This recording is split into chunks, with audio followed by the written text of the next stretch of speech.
Hey everybody, welcome back to Video Game. So today we're doing the series The Port Authority, where I take a look at some of my favorite arcade games of all time and weigh them directly against their home arcade counterparts.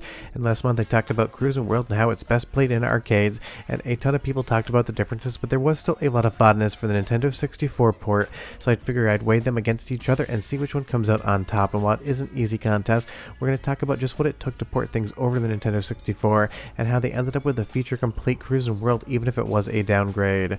Before we get far involved though, do me a huge favor down below, hit like and subscribe and ring that notification bell, definitely helps us out.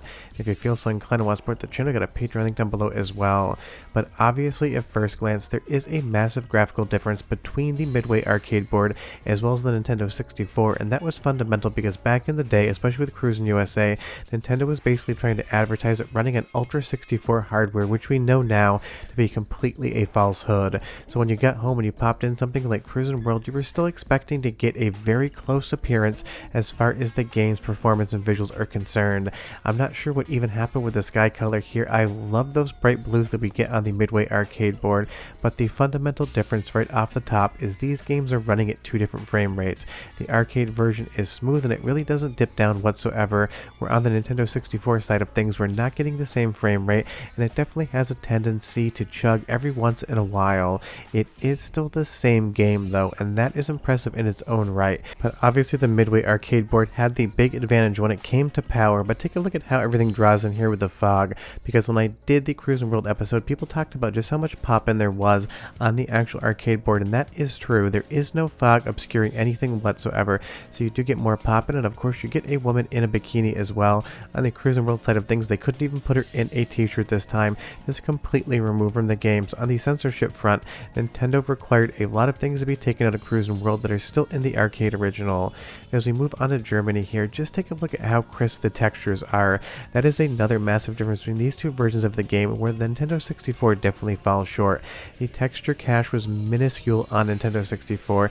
Nintendo definitely should have been a lot better when it came to their hardware and the texture cache side of things, because when we move over to Nintendo, you'll see that the textures are just completely a blurry mess. They still read as what they're supposed to, but this was an area in which the hardware really did struggle. That tiny texture caches meant everything had to be filtered to death, and you end up with that Vaseline look, which is synonymous with the N64 hardware. And even on that flip there, you can just tell how much slower this game genuinely runs. And it is just a bummer because we were expecting closer to parity with the arcade board back in the day. As we move back over to the arcade original again, you can just see in the motion how much smoother this game runs, and it definitely controls better due to that additional frame rate as well. There's something about the Nintendo 64 version of Cruis'n. I've never been anywhere near as good at it as I am the arcade original.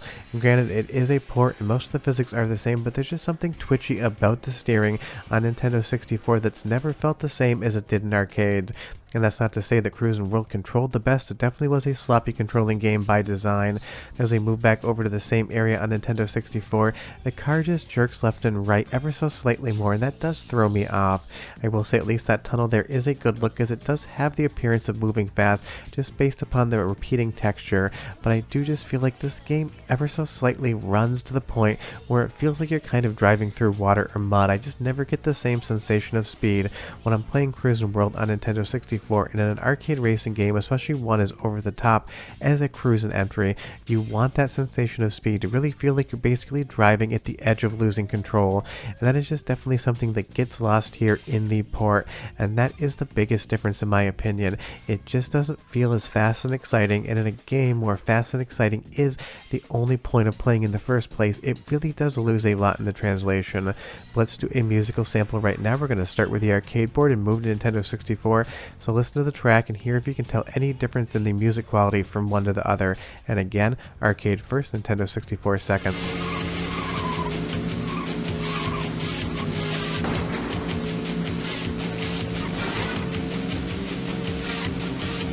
Hurry up! Checkpoint!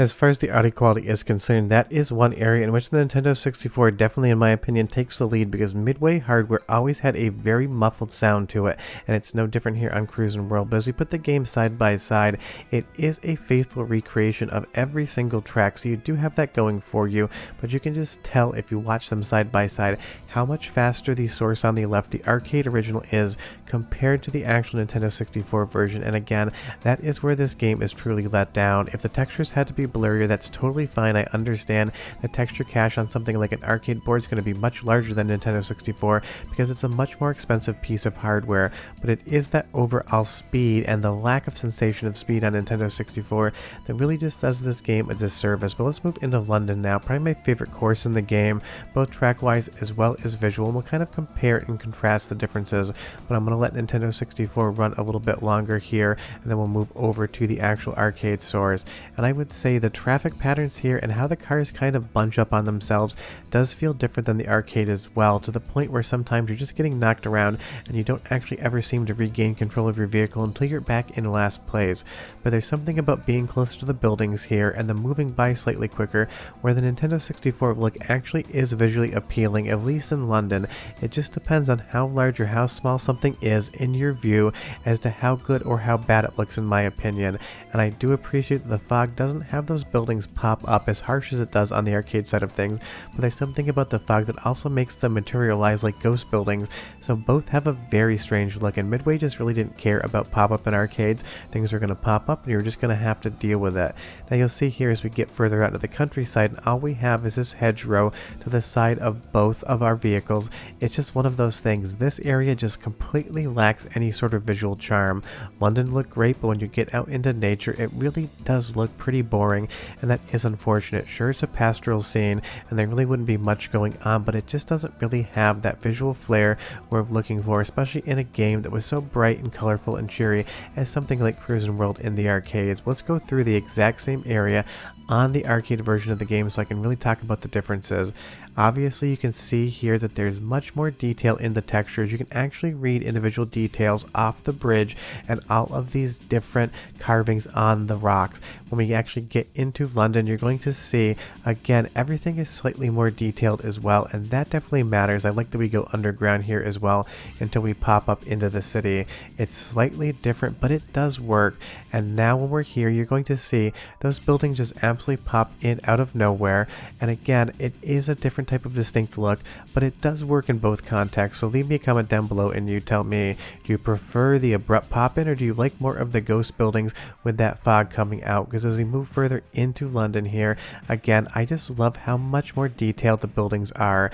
And as we get out into nature and we go through these hedgerows, sure, again, it is more subdued, but now these actually look like hedges and not just like green blobs that are lining both sides of the road. It makes the game pop more, and even the sky is a little bit bluer. You have a better color profile and colorways on the arcade board than you do on something like Nintendo 64, and that definitely matters. It is just a prettier game to play. And we'll pass Stonehenge here as well, and we'll move over to the last comparison track in the video, which is France. But I really do think that the developers tried their best to get Cruis'n World over to the Nintendo 64, and at least in the overall course layout structure and all of the features set from the arcade, they were successful. This is Cruis'n World. It is just a big downgrade. Now, surprised on the original Cruis'n World video where people said that they felt that the Nintendo 64 port was pretty close to the arcade version, but I get it, nostalgia and memory can be a tricky thing, because honestly this game doesn't run anywhere near as fast as the arcade board does. The textures are completely different quality and inferior than the arcade board. It just doesn't have the same impact as something like Cruis'n World in the arcades. And again, when Nintendo was basically trying to say that stuff like Cruis'n USA and Cruis'n World were using the quote-unquote Nintendo 64 hardware, way more so with Cruis'n USA, but a tiny bit with World as well, when you got home and you played these ports, it just didn't hit the same way. Because as we move over to France on the arcade board, it's bright, it's cheery, those sunflowers look like individual items, not just a blob, and the game just runs that much faster. And that really is the ultimate comparison here, and why Cruis'n World in arcades just 100% wins for me. In an arcade racing game, you need a sensation of speed, you need a high frame rate, and you really need to feel like you're doing every single mile per hour that the speedometer says you're doing, and you just don't get that on Nintendo 64. So as far as this Port Authority is concerned, the arcade's the winner, and I'll see you next time. Bye bye.